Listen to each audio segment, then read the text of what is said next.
yeeti moo iqaama yeeti kan caaltu nan ergadha naa ergideen itti kenne naa ergideen itti kenne arra borooto naan jedhu achuma naannoo jedhe kunoo sagalee isaa laan jira risiitiin illee jiraan karaa baankiin ergeef jechaadha sagalee isaa qosi dhageessisuu danda'a dhuga oo dhageeffame illeedha jechaadha. Garuu midhaan kun akka dubbatamutti akka dubbatutti ganama kanan dhukkubee faaraan qabu maaloo ta'ee jee dubbata. Viidiyoo ji'aata garte barati maal taate? Mee rabbi jee. Inni kan dhufe bar viidiyoo ji'a dura kan kalaqqa odoo inni ilaalee Beeljikiin Beeljika dhongoliin bar amma Beeljik galee eessaaf deekka falaa dhiiture amma seesa Beeljik galee Beeljikitti faayidhani. La arra boroo jedhu jechuudha amma kan ji'a 5 darbee jira gabriin irraa fudhate itti kenne mana dhufee fudhate 3,500 diraama jechuudha. Ijoollee teenya maaloo ijoollee simicha maaloo ijoollee namicha erga tokko irratti ergadhaa dhugaa rabbii qayyaraa isin nama ilaaltanii tigistu waan inni dhume irratti oo tokko dubbadhu caaltu biyya nyaatunni caaltu way oo tokko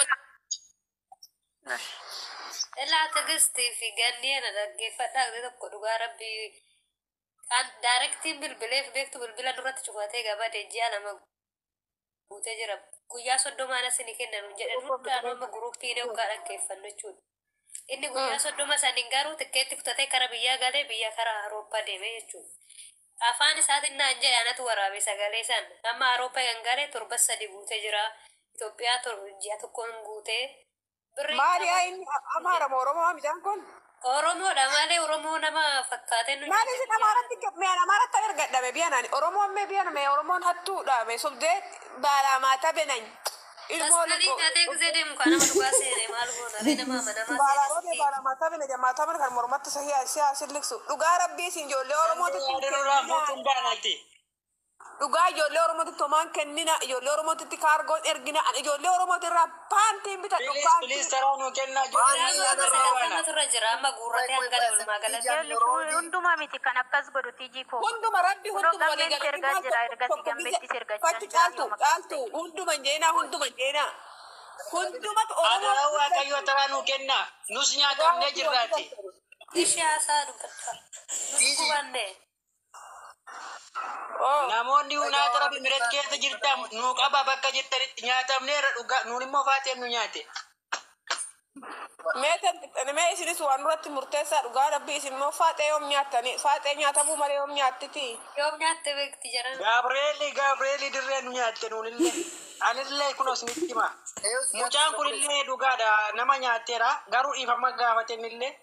Ifama maal gaafata bilbila irratti cufeetu biyyaa inni ofiisaati jiru saji mijeeffachuudha biyyaa bee maal jechuudha kun ifama gaafata jechuudha. Ifama kana barbaada. Ganne indina obsaa nan kennaa jedhe bar. Isoba akkasa nu jedhu ji'a 5 guutuu eegganne ji'a 5 eegganne daa'ima naalaa dhukkuba daa'ima kiyyaaf na ergi daa'ima hoggaa tokko birri isaanii isa. Hundi keessan muuziqaa badhaatarataa dubbadhaa boo. Itu wajjinaati. Yaa Rabbi. Amma mucaan kun amalaan gaafattan keessaan mucaan kun ammoo tu gargarabatte sol garabatte diraama 9 miti diraama 1 kaash namna kanatti salaatu hin jiru tokko. Hin qabu si amalaani abbaan dhugaa resiitiin seeraan isa qabadhuuni.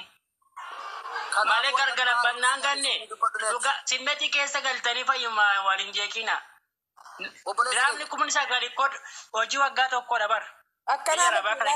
Uguma jeelaali akkanaa miti wabiilaal akkanaa miti uguma jette araa viidiyoo irratti hojjechuu bakka footoo isaa walii galteedhaan viidiyoo waraabuu irratti mijaa'ee qabamu bakka jirutti malee mataa galabaxanii laayii karaa seeraan danda'ame kun salphaadha garuu as galagalamee fayyuma irratti wacuun dirqama miteeni diraama 9 namni mucaawwan kokkonii Yoona birrii sana feetu fixeera. Feetummoo jiraachuu danda'a. Wabii birrii si dhagaa ati gurroo si dhagee sirriitti na dhaggeeffadhu. Nama tokko irraa miti mucaan kan birrii nyaatee guruppii olitti hiinee jirra. Ijoollee birrii nyaataman guruppii olitti hiineerra. Nama 70 gurraacha na usiyaa jedhu abdaarii warra qe'ee keenya. Dhaga'u. Nama 70 narraa nyaatee. Aadaa boonodhaa deebisi gannee qodillee wasitti maddaati. Hai. Abbaa gadaa biyya keenyadha dhugaa rabbi ganne. Sauye, namicha wabii jedhamu kana. Maal sagalee dubbatu seeraan taraagaa sagalee nabbo. Anas siyaaba jette warri walloo. Anas siyaabee footoo si kaase haadha rawu. Gurri si nagaa afaan Oromoo saami. Ani amma kana argitanii irraa hura biyya Beeljiksaan keessatti dubartiin Oromoo jiraannan kutaa irraa akka itti fincaa'ullee ittiin nambisinaa fi akka nu guggubetti. Nama 70 irraa nyaatee deemee siniin jaabar birrii biyya Dubaay birrii 100 fi 50 fudhatee deemee siniin jaa dirhama 100 fi 50. Sinii galee garuu micaamee biyyan dhukkubsate anis kiroo akkuma micoon caaltuu amboo akkuma jettu kana dhukkubsatee mana yaalaa jira jechaa nagayanis Ameerikaa Awurooppaa deemee kana quban qabuunis micoon takka micoon amaara takka baay'ee dubbatti garuu biyya galee jaan eeffatanii namni deebisuuf komentii jalatti. Tiijini nagaramtu ana tiijini viidiyoo isa duratti dhuftee nutti nu taasoftiin isa amma argeen ganama argeen ka'ee tasgabbaa nu tasgabbeessuudhaan barbaaddeen tiijini. ji'a lamaan nu taasofti bartiiji mucaan bara erga biyya gale ji'a lama keessa jira ji'a lammaffaa keessa jira bara erga biyya gale Itoophiyaa erga gale. Isin birrii maana qilni kan nagaramtamne biyana birriidha. Itineessanii namatti gaditan amma nu maal isin maal goone caaltu mee nu maal amma namichi bicaan kun amma oguma rabbii birritan hin kaffalu bicaan eessaaf dee kaffala footoo isaa galabbatu miti haraa viidiyoo hojjannee bi addunyaa waliin. Caaltu seeraan qabsiifamuu danda'a kan keessatti ilaalina seeraan qabsiifamuu danda'a laal. Qubbii seenanii Gurri si nagaa ijoollee bara tokko keessa falfalfaan hojjetu iddoo tokkotti ergatu birrii ijoollee hin argatanii. Dhageessee kanaaf iddoo tokkotti kan nyaataman amma caaltuuni qubbii nyaatteetiin kan nyaatamteeni. Qubbii fudhattee kan deebi fudhateeni. Mushaan tokko jirti. Yaa Rabbi. Mushaan kennee tokko maal xixinneessee gammee oduu xixinneessee ergite yookiin 2000 gaaf tokko 2000 ammas gaaf tokko oduu kanatti ergite maal qaba kan tokko. Guruppii isaa keessaan waggaa rabbii waggaa tokkoon taa'e warroota hattuudha jedhee ijoollee jechaadha. Ijoollee birrii akkanaa nyaatanii ijoolleen akkana ta'an jiru. Akkanatti mana biyya ila guruppii isaa keessa jechaadha. Nama 870 immoo akkasitti jira. Dhugaatti jedha ammayyuu footoo kaasee siniif hin gadhiisa. Innaa ila dhugaatitti fakkeessa bakka waan hundumayyuu dhugaatitti fakkeessa. Karaa keessaa kan odeessu hadda. Kan immoo yeroo annoo dhugaadha fakkaata bakka yeroo inni namni akkana siin jedhu namni kun nama gargaara bakka nama gaariidha jettee itti kennite. Anamma dhugaa rabbii jechaadha. Hoggaasni itti ergusan dhuguma naa erga jedhee itti erge ka birrii kana ijoollee wajjin walitti fudhadheeni walitti gugguureen waan tokkorraan oolfadha jedheen itti kenna adaraa keenya jedheen dhugaa sagalee keenya hunduma isaa sagalee wajjin hin odeesse inni nafaana odeesse hundumayyuu nan qaba. Innaa rakkoon hin jiru siin gashanaan jedhe. Innaa xiqqoo tureeti ba'ii ittiinanii annoo si hojjisiisaa naan jedhe. Ittiinanii waraqata si hojjisiisaa waggaa lama ba'ii to'ala hojjedhu naan jedhe. Lakkii ani wala hojjechuun barbaadu hin jedheen. Achumaan bakka callaa jechuu jammare guyyaa guyyaadhaan nan kadhadhaa maaloo hin jedhaanii sagalee hundumaa akkan irratti nu qabeen jira waan ta'u hundumayyuu guyyaa guyyaadhaan sagalee nan ergaaf. Dhuma isaarratti bakka torbee tokko naaf eeggadhu isaan booda bilookii na godhe jechaadha. Lala amma ani kaa jechaadha amma ji'a torbaffaan itti kenne amma laala ji'a meeqaffaa keessa jira ji'a tokkoffaa keessa jira jechaadha ji'a ja'a. Dhugaa. Na risiitiin na bira hin jira birriillee dabalata natti kennite jedhe birrii diraama 12,000 fi 600 natti kennite jedhe viidiyoo naa hojjetee na erge afaan isaatiin jechaadha kunoo sagalee isaa hin jira gammeen hin beeka gammeedha ergeef hin ture dhugaa jechaadha isaa fi eenyu mucaanii biree kan jedhu san isaafillee ergeef hin maaloo jedheeni biree sun har'a boru naan jedhe inni illee achi na dide amma natti dubbachuu jechaadha. Ana malumaan inni sossobachaa ture bakka dhuma isaarratti na cufanu jechaadha. Ana maa wanta gochuun dadhabee mucaa afaan hojii keenya nama baay'ee si gaafachise bara beekta miti ani. Nama baay'atan dhugaa gammeen baay'ee namaan dadhabee gooftaan si eebbisu dhugaa baay'ee sagantaa sana. Ani kan dura ijoollee baay'inatti bishaan tureen nama mucayyoon nama dhaga'uun kana durumayyuu sana. Dhugaa ijoolleen asirratti ijoolleen keenya immoo ijoolleen asirratti namoota hedduu tokkos addanyaan mataatii ijoolleen akkana jedhanii yeroo karaa keessaa itti dubbatti namni sitti deebisu dhugaa dubbachuudhaaf maqaasaa yeroo dhoofte immoo namni sirumayyuu si alaan qabu beektaa yeroo maqaasaa dhoofte. Ammayyuu kana saarillee gaafadhee tanan ture saarii moo eenyu ishiin talaa maaraatan maal hojjetan biyya beerjiksanitti iyyuu gurrisin nagaa biyya beerjiksanitti hin hiisisne jechaaran እናሳስረዋለን ጀቻ ጅራን እስንራ ብቻ ጆሌ ኦሮሞ ብቻ sagalee walaataan diramni kumni sadii qallii miti akkatti dhufe qaba dhugaa mana namaa keessatti gubanne halkaniif guyyaa xiqqaa guddaan nuttannoo jedhe bakkatti finne qabna hundi keenya sagalee haa ta'u ginnuun immoo maa miti birrii kanatu bade malee lubbuun namaayyuu hin badaa gin yaa'u namni tokko dhugaa baay'ee isaa namatti dhaga'ama yoo amma isinii danda'amitti sagalee haa ta'anu dhugaa hundi keenya iyyuu isinii jechuu jaalladha jaalala waaqayyoo. Hundi keessanoon jirtu akkam nagaa. Isin Oromoon isin sagaleen ta'ina osaa zimdedha isin sagaleen ta'ina abashaanudha hundi sanaddeeta seensistiiwu dhiisaa isin sagaleen ta'ina osaa abashaadha dhiisa abashaan hin beekti beeljigii miti garaa immaa isaa keessatti odeebee hiittee garaa keessaa baasti ammaa isaan irratti ka'anii jiran. Isaan akka keenyaa miti warri fooloora gurguddaa qabu hundi irratti duulaa jira amma abrish qeeradhaan dabalatee irratti duulaa jiru. Hinisisna jedhanii jiran intala takka intala meere jedhamtu fooloora guddaa qabdi ishiin biyya beeljiksan jirti. Innaasisuu haalleen jettee jirti. Oromoo irraa bichaa miti kan nyaate ijoollee abashaarraa illee nyaateera mucaan baala maatabnen jecha maataba isaa akkana godhe immaa roobeelleen baala maatabnen jecha maatabni sillaasee isaa silliksu abaarramaa kana jechuudha. Isin sagaleen ta'ina Oromoo sagaleen ta'ina usaataa funyaan isaa qabanii ilaali. Darraa farda garrame basii viidiyoo jirtu san. Iddi birrii anaafuun haali qeechenu jette durraa guurati shidhattee dhuftee nu adeebistu. Iddi akkana godhaan oduu isaan beekin dambisaa onnee dhu nama gaarramanii dhugaa rabbii. Eessa jira ganni? Isaa warri isaa mormani. Oromoon usaasin warri Oromoon usaasin hin dubbatin har'aa'u. Ani kana Isa abashaan dhaggeeffadhaa tokkicha ijoollee adda leertanii dachaan Oromoofaanis Somaaliifaanis borumaaf hojjaadha isinii nama tokko amantii wal fakkaataa waan qabdaniif bichaa qulqulluu isinitti hin fakkaatin.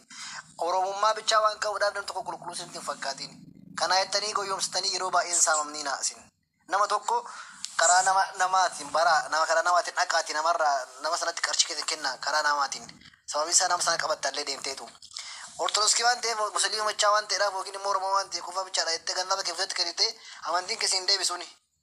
Hojjaa sana garree gammee wanna hin hojjetu tiktooki kana Gammee inni dhugaa dubbachuudhaaf malee asii karaa keessa wanti inni dubbatu haddatu jira dhugaa rabbii jechaadha gamme kanatu nama amansiisee birrii. Har'a boru nu jedhame birrii naalaa qabame guburukitti naalaa qabame har'a akkanatti torban kana oddo jiree addoo ol jedhu ji'a guute gaafa soddomaa siifan galcha maaramiinaan jedhe. Zaaren kana yasaadira jedhe ammallee isa bulchanii Gabreelini. isan bulchiin ammallee Beala jiru kun har'a hoggaa irraati isa gahee birrii kana nu deemsuu waan biyyaa nyaatu. Waaqayyo akka keessa isiniif haa galchu. Ashmeesii tokko jechuudha dhiifama wajjini inni darbeera warra dhufuuf immoo ergaa tokko isaaniif dabarsuun barbaada. Warri asala jirtan nama 140dha. Ijoolleetti sheer godha warri fayyuu danda'an jiraachuu danda'u. Warrumti akka ijoollee kana ammoo yoona kana qarshii erguuf jiraatan illee jiraachuu malu waan ta'eef sheer godha ijoollee dhufanii haa dhaggeeffatanii. Ayidee muuntii qabadhu. Taap godhaatii ijoolleen dhuftee haa dhaggeeffattu. Lammaffaa immoo caaltuu haadhoo koo. Qarshiin hin badaa kan kana caaluyyuu lubbuun namaayyuu hin bada waan ta'eef warri qarshiin keessan immoo isa biratti hafee rabbitti kenna rabbi immoo gatii keessan ni baasa. Innis immoo yoo hin tureyyuu malee waaqayyo gatii isaa hin kennaafi. Kanaafiyyuu obboloota keessa warra duubaan dhufaa jiranitti isaan akka baratan gochuu qabna. Amma asirraa wacuu dhiisne garuu akkuma nuuf danda'ametti sheer gochuudhaan uummata hunda bira qaqqabsiisuu qabna jechuudha. Ijoollee biyya Arabaa jiran keessa hunda isaanii bira qaqqabee mucaan kun bakka jirutti qabamuu qaba. Kanarratti hojjechuu qabduuni.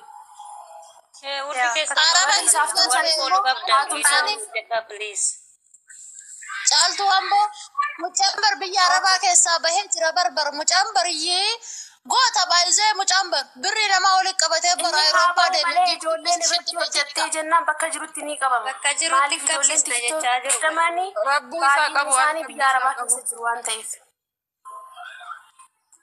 Warri tiktookii fayyadaman baay'een isaanii biyya Arabaa waan jiraniif yoo hundumtuu irratti hojjetee bakka jirutti qabamuu danda'a.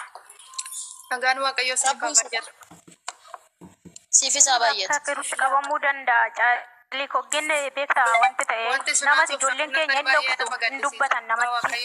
Dhugaadha fayyadabii ijoollee karaa baay'ee naannoodha. Karaasaa. Kargo nama harkaa fuudhee ji'a sadii ol tangalaattaanee giddii tokkotti harkaa fuudhee fintala takka. Dhugaa rabbi isa iyyuu mi'a gimmaacha jalaa hammifate. Micumti kun immoo sirra? Eeyyee kargo nama ji'a sadi boochisee jechuudha. Micayyoon biyya Kan tuttureedha. Qancaraa hidha. immoo ka jedhu jechuun haga nama hedduu akkanatti namni nama hedduu nyaatu kun namni ol baheetiin nama hin baasu daddafe. Maaliif ta'e jechuun amma caaltuun dhuguma jetta sanyii koo caaltuun maaliif ji'a torba teessee amma nutti himtime? Sidiifaan kenna lafti. Dhaggeeffadhu lubbuu. Ji'a torba dhugaa rabbi jechaadha. Arra boru naan jedha. Kunoo gammeen hin jira. Gammeen Lakki yeroo caaltuu hedduun Akka borumsii galchaa ji'a tokko yoo tare birriin kan keessi Caaltuu himatteerti Tiiji kan caaltuu nagaraa gahee jira. ganni. Nagaraa gahee jira caaltuu Oo alala nama isinitti hima. Laalteeji caaltuu dhuftee natti himte gammeen natti dabarse maaloo ganni micoota akka rakkoo hamaa keessa jirti roobeel akkana shiiqee naan jennaani sobaan jedhee nani roobeel waan akkanaan hojjetu. Lakki ganni Inni fi fuula gammeeru na namanne. mee fachaa orofaa haasaa taraa haasaa namni tokko fakkeenyaaf amma namichi tokkotti hoggaa afur amma namichi tokkotti ergachaa jira ammaan hoggaa afur hin qayyarres hin jijjiirres namichi santu naa erga yoo dabalanaaf dabalaa yoo qannase akkuma uummatatti naa erga nama nagaati garuu micaan kun gaafa har'a naa ergee bariisaa har'a rikaardii waraqata naa erguu baate gaafa irra deddeebi'eetan gaafadhe.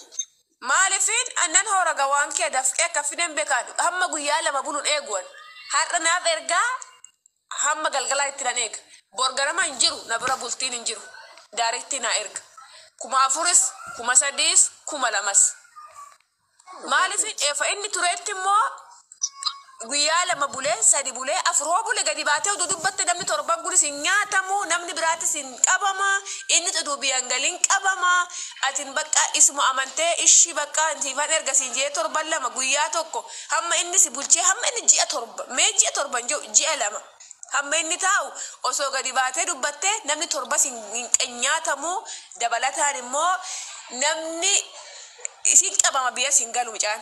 Ayirooppaa isitti Itoophiyaa. namni irraa waa barata. Hin qabamaa namni irraa barataa hin qabamaa micaan. Maaliif Dubaayii keessa jira waan ta'eef gammeenis Dubaayii jira ijoolleen Oromoo hedduutu Dubaayii jira.